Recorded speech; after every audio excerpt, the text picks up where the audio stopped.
Hey guys, welcome back to another DK podcast. It's your homegirl Joey. Thanks guys for coming around to view episode number 24, the recap for my little sister, Clarice Burse, aka Poohda, aka Charlie on the go. I love you, little sis. Listen, y'all, this is going to be a very powerful interview, and I hope you are ready. You got your tissue? Good. Let's go. Hey, what's up, everybody? It's Justin and Joey. hey, we want to just welcome you to this quick recap. I believe this is episode, let me pick up my notes here. Ain't no shame in my game. I'm getting older. You got to use notes. This is episode number, drum roll please, 24. We are one away from 25. Yes, a big episode, 25. Yeah, it's crazy. It's crazy. 25 episodes, almost done. But this episode is a recap of Poohda, aka Charlie on the go, aka your sister.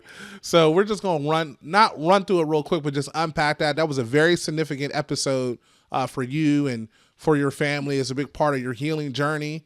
So let's just go there. Like, yes, let's talk about what was that like for you? I remember when we first started this process, and I told you to dream big about the different episodes that you wanted to do, and you were like, yeah, I want to do one with my family. And I was like, oh, okay, all right. And at the time, you didn't even tell your daughter. Right. You was singing Akon. We're further enough down the road where I could joke like this with her. When we first started, I was very sensitive. Now, I don't care. No, I do care. But yeah, let's talk about that. Like, what was that like for you? Okay, so it was very healing. Very, very healing. I needed to get that apology off my chest to my sister. And I really needed to hear her side of things because we really never had the time to sit down and discuss it, being that when I came home, we had lost my brother. And then not too much longer after that, it was our dad, then my dad. So it was a lot of back-to-back things, my grandfather. So we really didn't have a time to discuss, the elephant that was in the room. And that was our first time actually sitting down, having a real raw conversation. Yeah. Yeah, that's very unique. I know we have been on this journey and you've been on this journey, and I've got a chance, to kind of see you grow through things, and for you to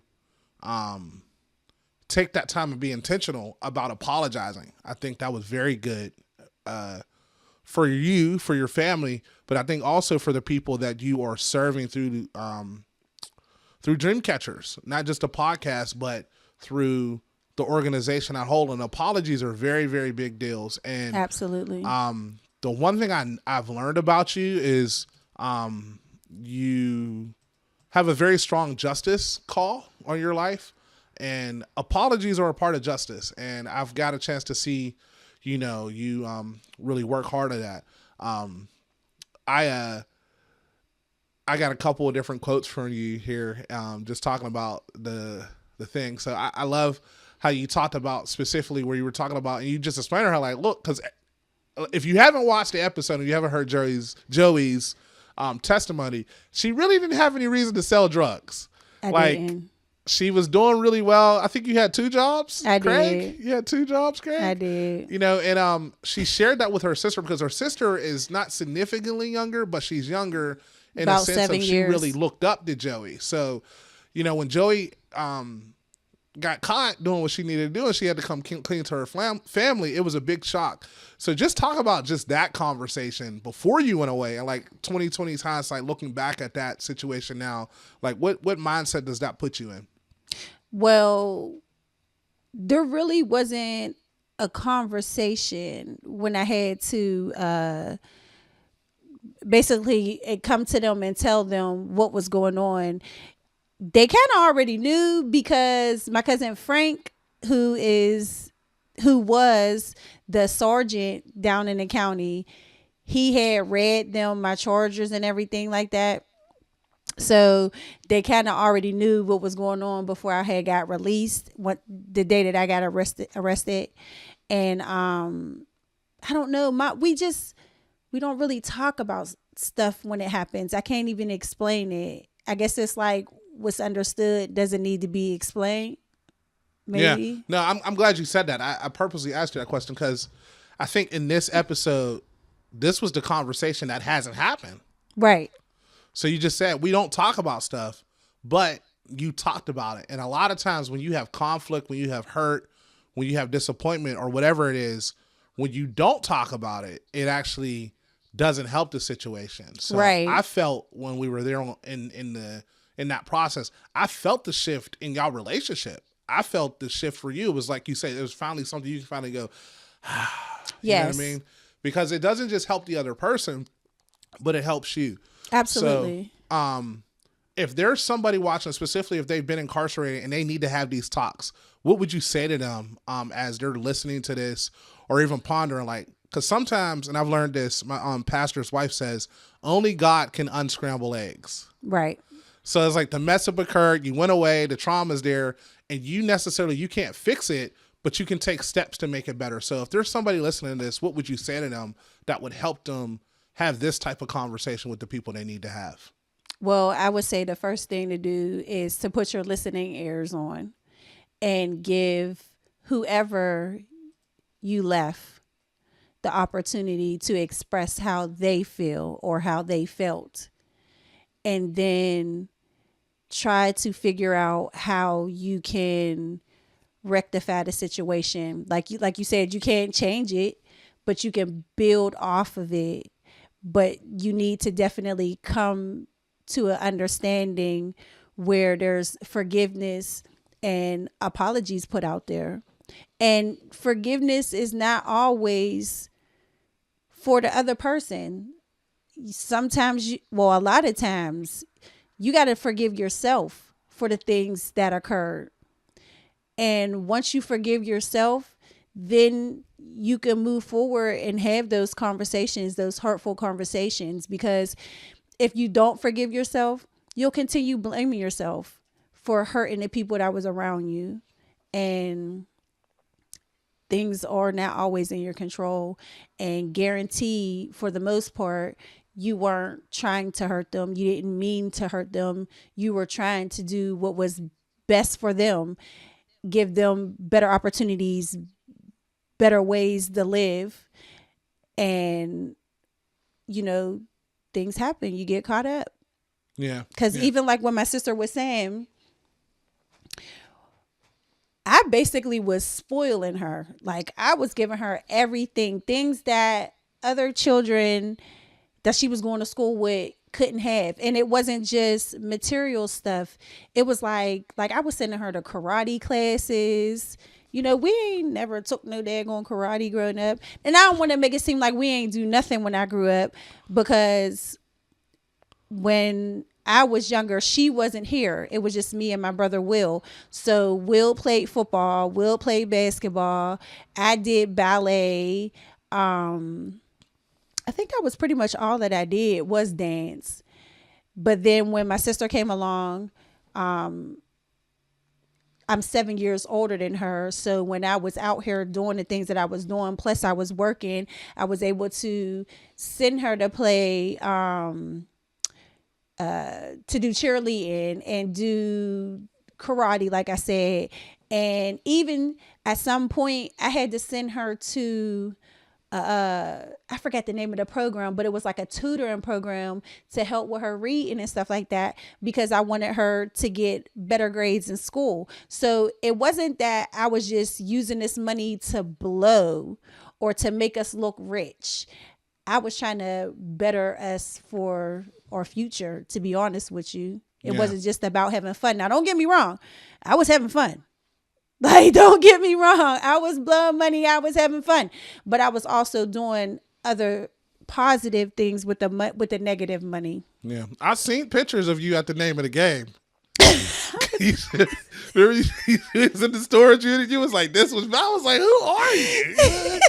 And did you see my kung fu when you was talking? You see that? It was not the name of the game. Yeah, it was the name of the game. That was you.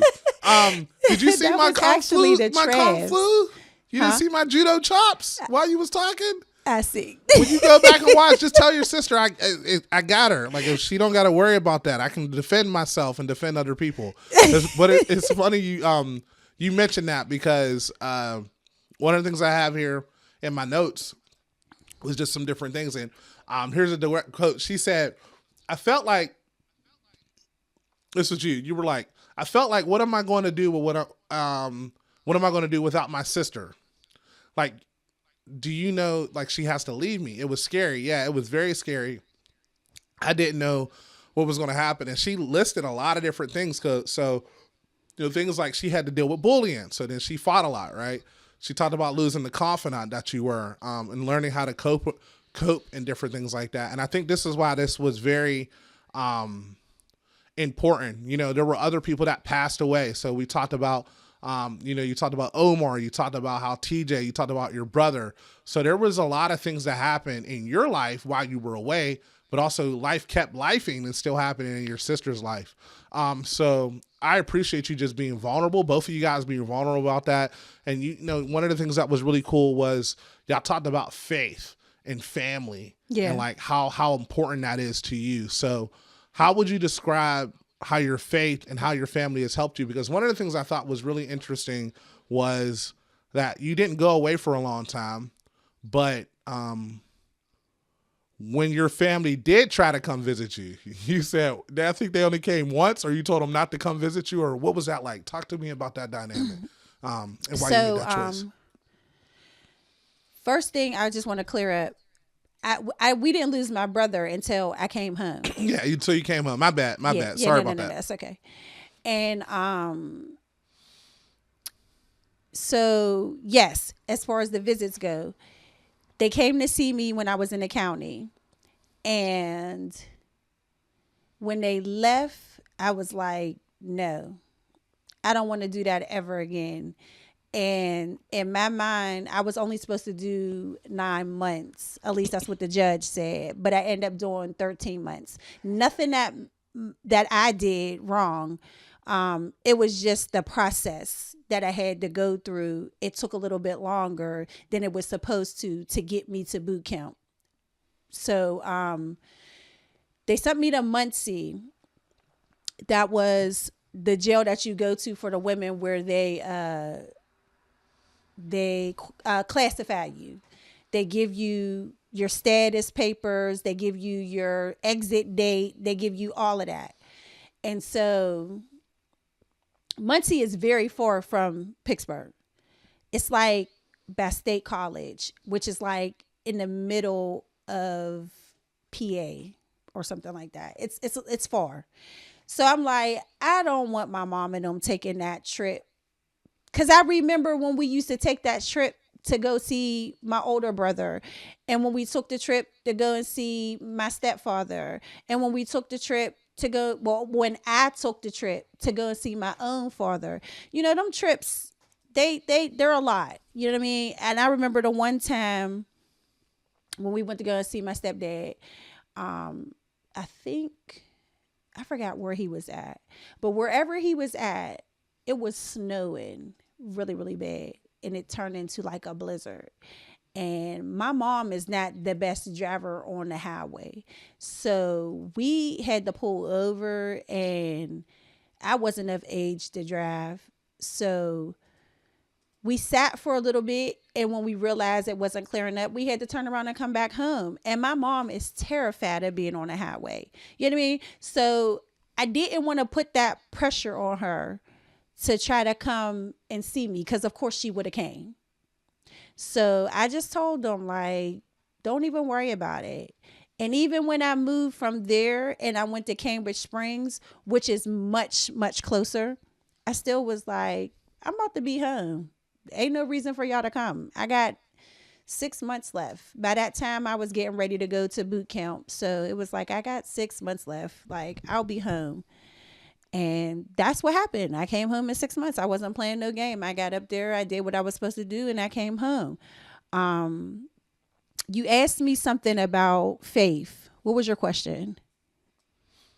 Yeah. So the question was about faith in family. So one of the things y'all talked about was going to church and how important faith was. So how important was your faith for you, but more so how has your faith reunited your family, and kept you guys close knit? Does that make sense? Mm-hmm. So when I was arrested and I had talked to your cousin, Doris, and I had to tell her what was going on because she didn't know what was going on either. She was like, come on, we're going to church. And so I ended up going to King of Kings, and that actually was the beginning. Well, not the beginning, because I was already a Christian or whatever. Like, I believed in Christ and everything, but I hadn't been to church in a long time. So that was like a new beginning is what I'll call it. It was a new beginning to rebuild in my faith with Christ. And so when I left to go away, my focus was already built on my relationship with Christ, continuing my relationship with Christ. So I went to church and I went to Bible study and things like that while I was gone. That's when I came across, what's his name? Your guy. I got a lot of guys. The one that I interviewed. Okay. I'm sorry. You talk about while you were in prison? Yes. Pastor Tom Mitchell. Yes, Pastor Tom Mitchell. Like, I got a lot of guys. I came across him at Cambridge. And then when I came home, I continued my path with King of Kings for some time. And I started the post office. And once I started the post office, I was starting to work on Sundays. So I couldn't go to church. And then but I had brought my family with me. Like, I brought my stepdad with me. I brought my sister with me. I brought my mom with me when we were going to King of Kings. And so we were building that relationship together. And then once I started working on Sundays, I couldn't attend church anymore. So after some time, I stopped working on Sundays. And by that time, I had moved on from King of Kings. And I actually went back to my home church where I was christening as a child, which is Valley View, which is DK's church home. And we continue building our faith and our bonds together. Why are you putting up the deuces? No, that Valley View. Oh, okay.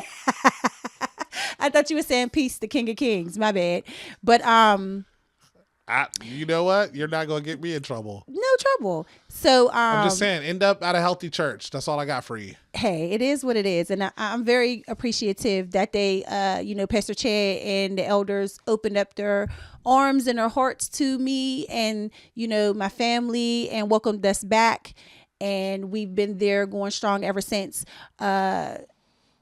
But the faith part is very important to us because, like I said, we lost a bunch of people in a short amount of time. Again, it was my brother, then it was my biological dad, then it was my stepdad, then it was my sister-in-law and my grandfather. It was just a lot. And I'm not going to lie, my faith was shaken. It was, especially after I lost my brother. It was like, what? Because I was in church. I was with my grandfather at Rodman and praising God, giving him the glory. And my brother passed away. And it was like, dude, like, for real? Like, this is what this can't be right. So, for a moment, my faith definitely was shaken. My foundation was crumbling. But maybe I can't even remember when I crawled up out of that. I can't even tell you when I crawled up out of it. But what I can say is thanks be to God that I did crawl up out of it. And my family is still with me and we're still moving forward as a unit. And now my children are with me going to church, and my sister's children come with us with my sister and my mom. And we're that family, man. Like, yeah. We're that family fighting strong. Yeah, I really want to encourage you to go back and listen to all of this. And this would be the last thing I want to share as we wrap this up. So you talked about your faith and how you guys are together. Your sister said something really dope. And this is a direct quote from the episode. She says, "You don't have to apologize because your experience taught me what I needed to know. I'm the woman I am today because of your experiences." Don't make me cry, Justin. Huh? I said, don't make me cry. So when you hear that, what does that mean to you, and kind of what we're trying to do with DK? Because it's important that people see everything. Sometimes we just see like, all right, the beginning, the middle, the end, but we don't understand specifically. And I'm going to preach because I am a preacher. A lot of times what happens is in Christianity, we paint this picture that life is going to be amazing and that things are going to work out fine. Yes. But that doesn't really happen. Right. I mean, God is with you. He takes care of you. And the longer you walk with him, the better off it is. But, you know, in this episode, we got to see real reconciliation, the beginning of a beautiful reconciled situation. So when you hear your sister say, you don't even need to apologize, even though you did, what does it mean when she says your experiences taught me to be the woman I am today? Because that's really what you want to do with DK in general, right? Yes. So when you hear that, just share a little bit for a few moments what that means, and we're going to wrap this episode up. It meant a lot to me. It really meant a lot to me. I forgot who it was, but somebody said, and I forget a lot of stuff, y'all. Y'all got to forgive me. I'm getting old. But there's someone who said, and I'm going to quote them, they say, I did this so you didn't have to. Right? And it's not nothing that I'm not ashamed of it, but I'm not proud of it either.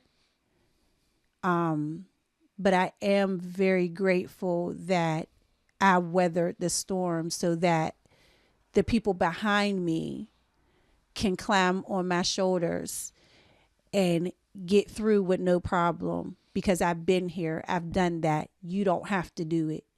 And I'm glad that my work ethic that I got from my mother, you know, that it transmitted through me to my sister. So she knows like structure and how to just live the way that God wants us to live, right? We don't have to swindle. We don't have to steal. We don't have to lie. We don't have to cheat. We don't have to kill. We don't have to do none of that. Like we don't have to do any of that. All we have to do is believe and trust in him and work hard. Not work like, I mean, yes, you should work. You should have a job, of course, so you can pay your bills and stuff like that. But when I say work, I mean, do the work of God.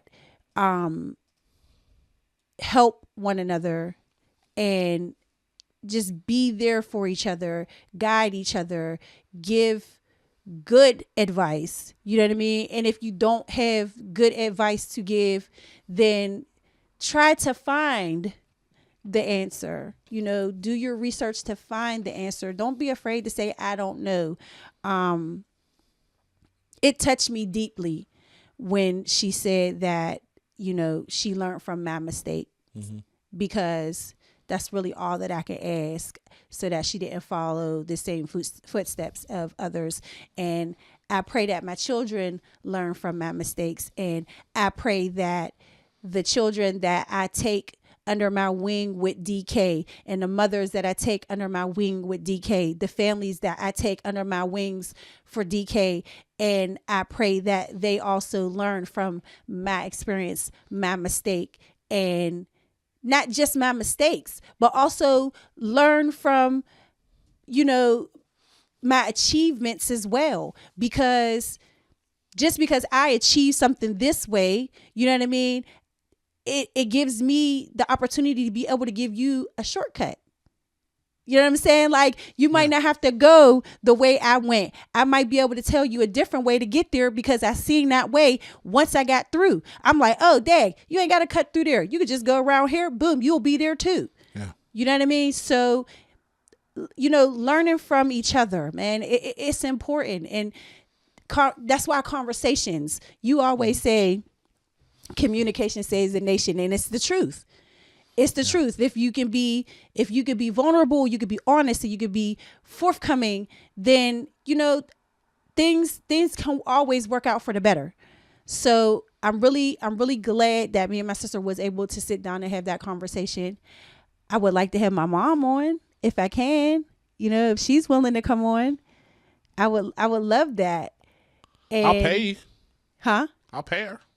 She don't want your money. And gummy bears. You know what I mean? But I would love to have her on so I could get her aspect, Mm-hmm. you know what I'm saying, her insight on, how she felt, what she went through while I was gone. Yeah. But I love you, Poohda. Like, straight up. Yeah. I love you, Clarice Renee Burse, aka Poohda, aka Charlie on the Go. I'm very proud of you. I ain't gonna let Justin get me in here crying, but I'm very, very proud of you, yo. And I love you, and I wish you nothing but the best. And I want you to continue to grow and blossom into this beautiful woman that you already are. You're just gonna get greater, and your children are going to become greater, and your family is you're going to explode, man. You're going to explode under God. I promise you. I see it for you. Yeah. And yeah, like that's just it. I echo the same sentiment. We're going to land this plane because we can talk about some more. We might do a part 2 of this because there's still some more stuff I want to unpack. I'm up for it. I'm okay with that. Yeah.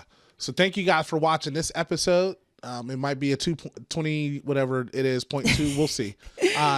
But yeah, check out the episode. It's really dope. And I want to encourage you to have the conversations with the people you need to have the conversations with. A few things I want to say. I want to say happy birthday to one of my favorite people, Gwendolyn Marie Holmes. Happy birthday, Gwen.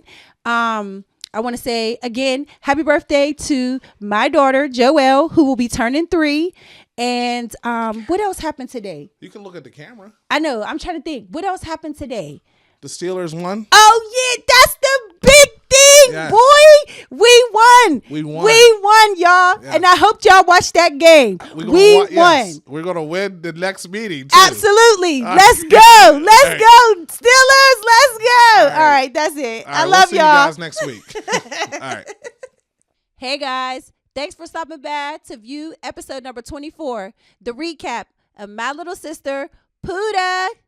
Guys, I hope you enjoyed it. I had a good time. Justin had a good time. We hope you had a good time. We look forward to seeing you next week for episode number 25. Guys, I am so excited for this episode. Man, you just don't know. So please, spin bin. Come back and see us again. God bless. Have a wonderful week. We love you, and we're out.